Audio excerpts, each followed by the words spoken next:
Good morning, day 197. Matthew chapter 18 is what we're talking about today. Let me show you. We've got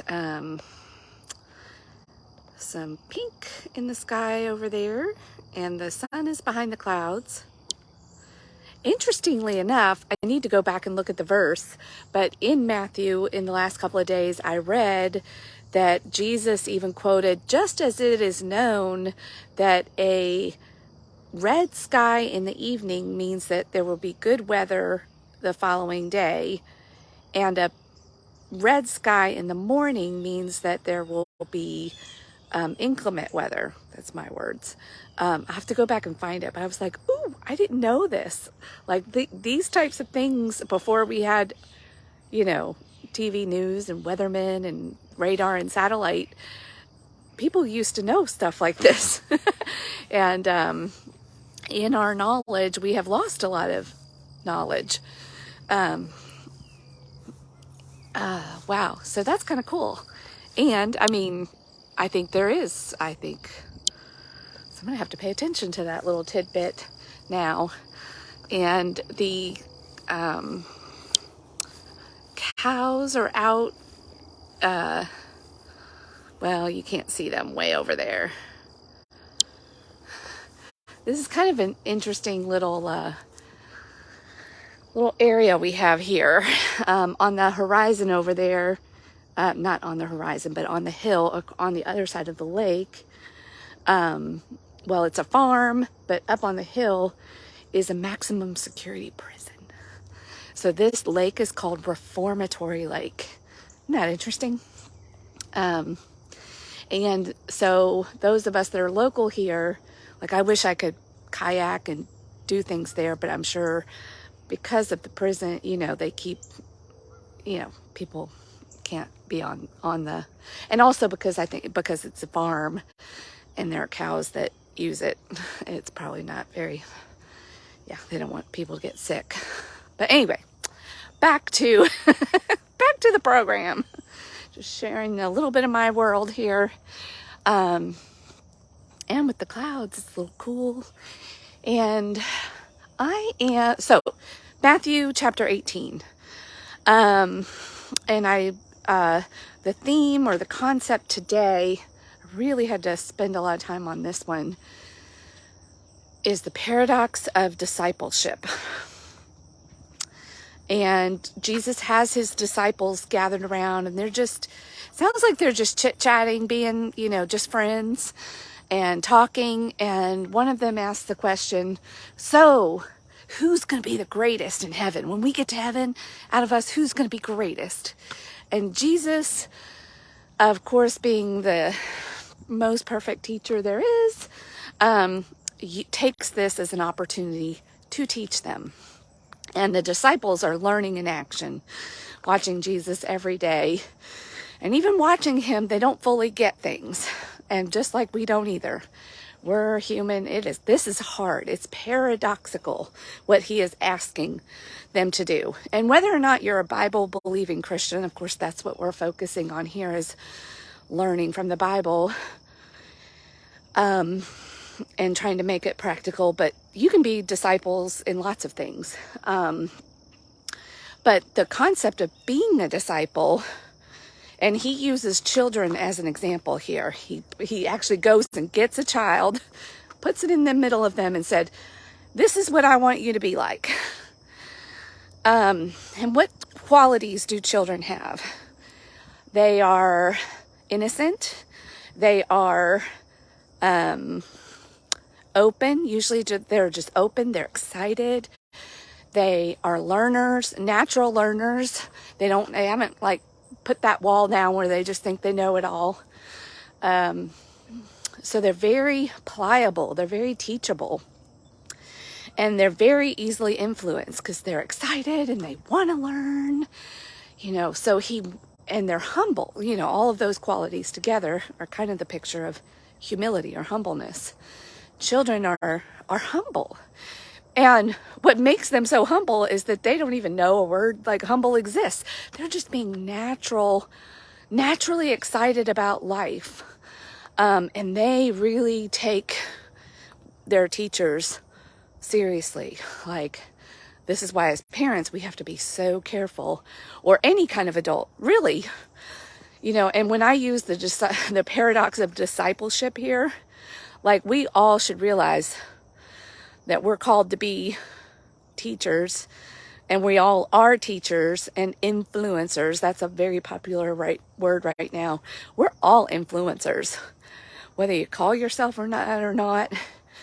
And so this is what Jesus is bringing, this awareness, especially to those that are tasked with spreading the gospel. Like, this is a knife's edge these folks are being asked to walk.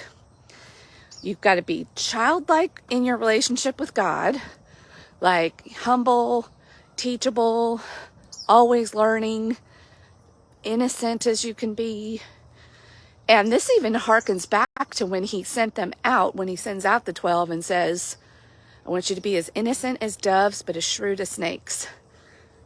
And so then he goes on to say, but you're also responsible for treating others this way and carrying this message out carefully, teaching it, walking the walk, because other people that are new to this message should also be very childlike, therefore very easily influenced and very easily led to stumble, fall. I almost called this humble stumbling. That we've got to be really careful that we are being watched, and everything we do may affect another believer, especially one that is new and more childlike. Although we are always supposed to say childlike, and that is another paradox there, because a lot of us, and I'm going to try to be really careful with this as I grow in my knowledge and my relationship with God and of the scripture, that I don't forget this lesson, because it could be real easy to go, oh, well, I've read that, 5 times, and I know God, and I am blah, blah, blah, blah, blah, and lose my humility and become a little arrogant and a know-it-all. And because I don't want to cause somebody else to stumble.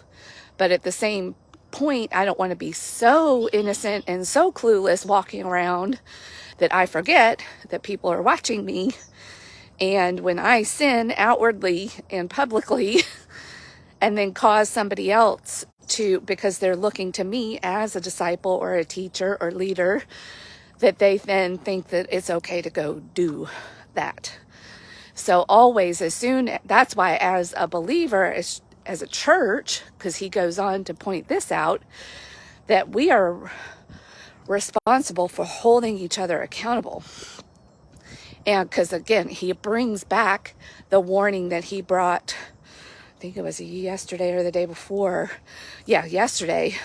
Whatever you permit on earth, and he's talking specifically to the church there. He said it to Peter, who is the rock of the church, and then he's saying it again to the church, the body, the whole church. Whatever you permit on earth will be permitted in heaven. Whatever you forbid on earth will be forbidden in heaven. So y'all are responsible here.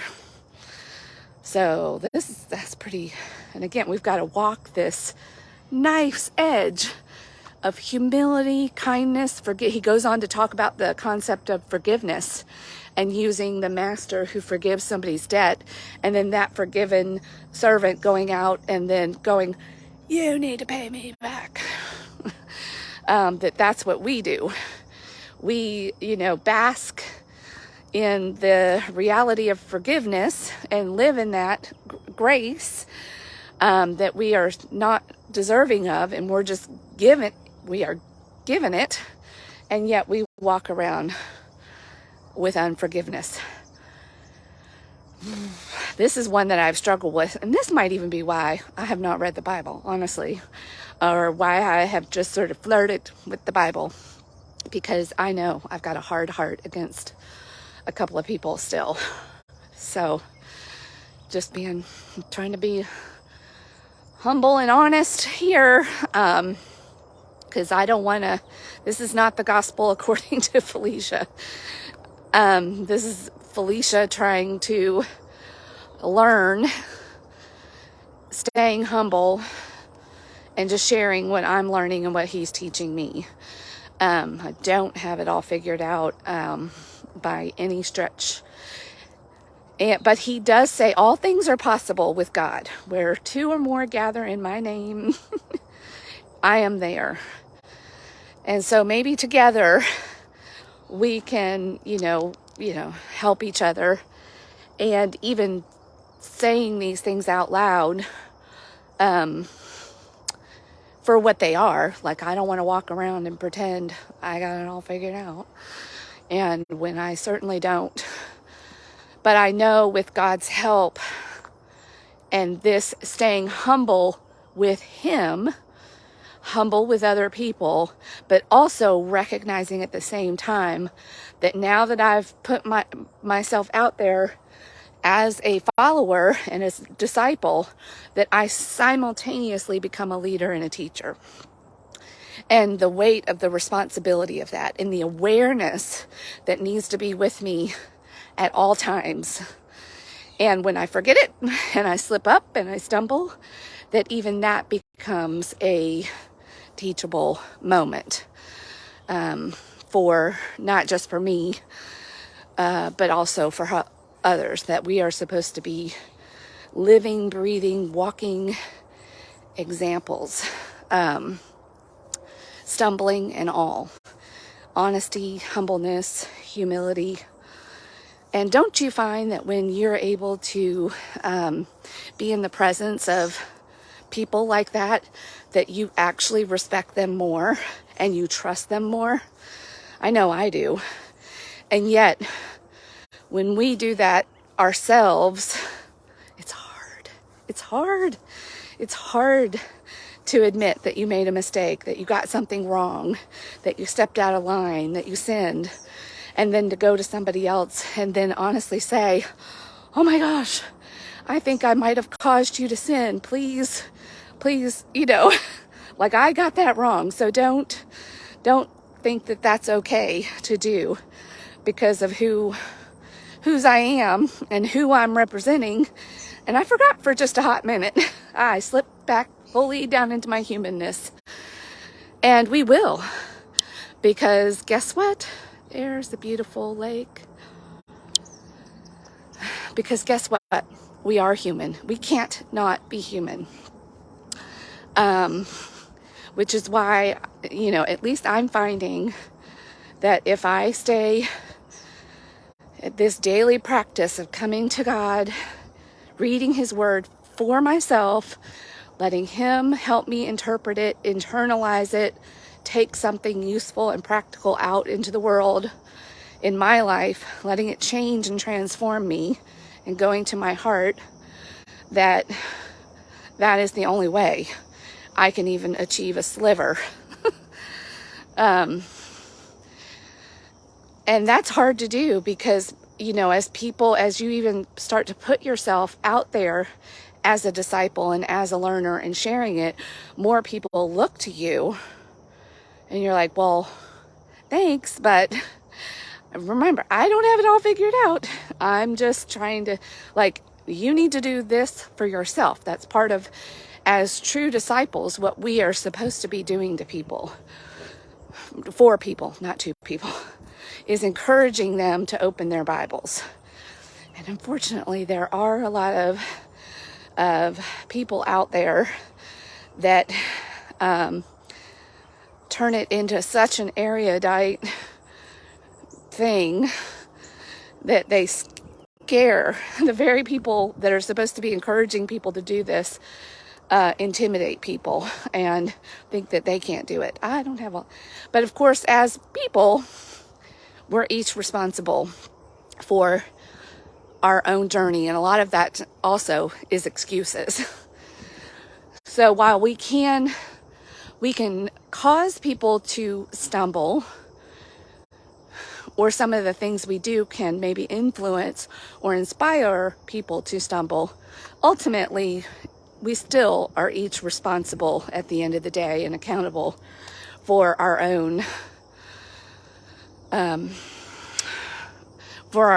sins too. So he's not saying, hey, if you cause somebody to stumble over here, they're going to get a free pass while you get punished for it. No, that's not what he's saying at all. It's just a warning to be careful. And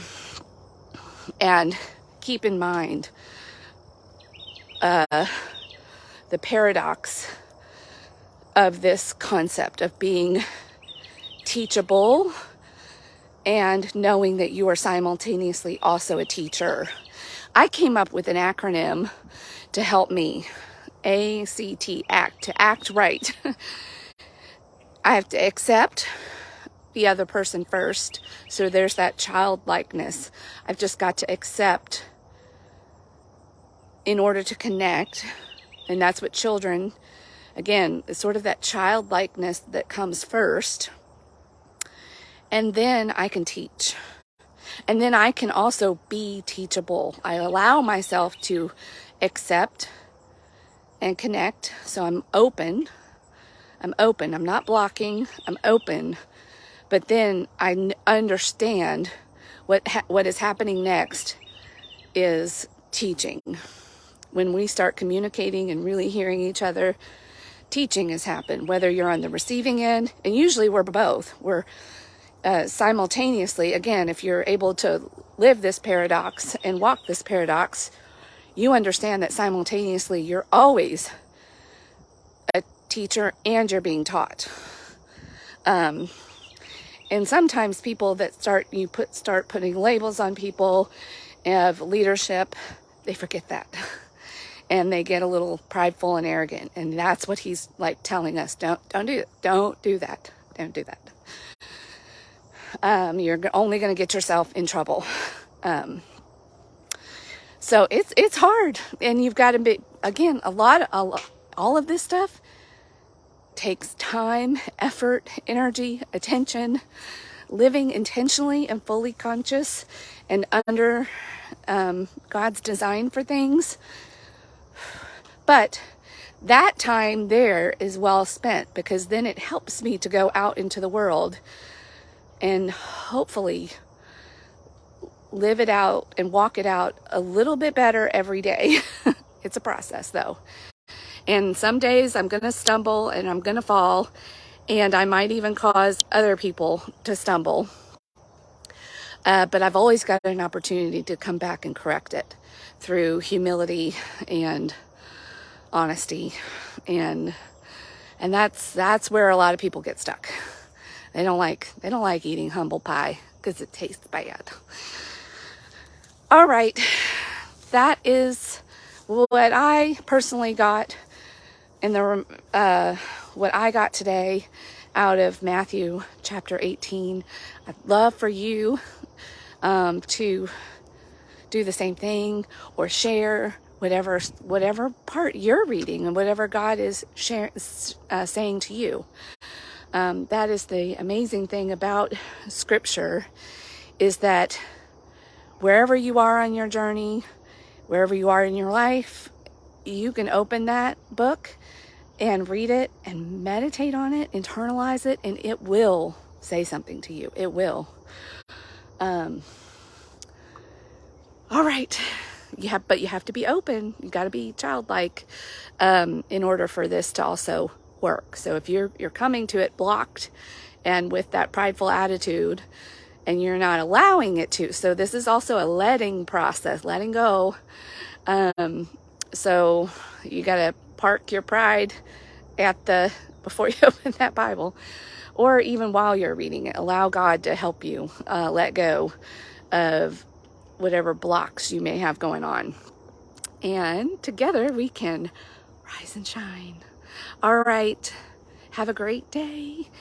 And whatever day of the year, week, month, season it is, it's always a great day to have a great day.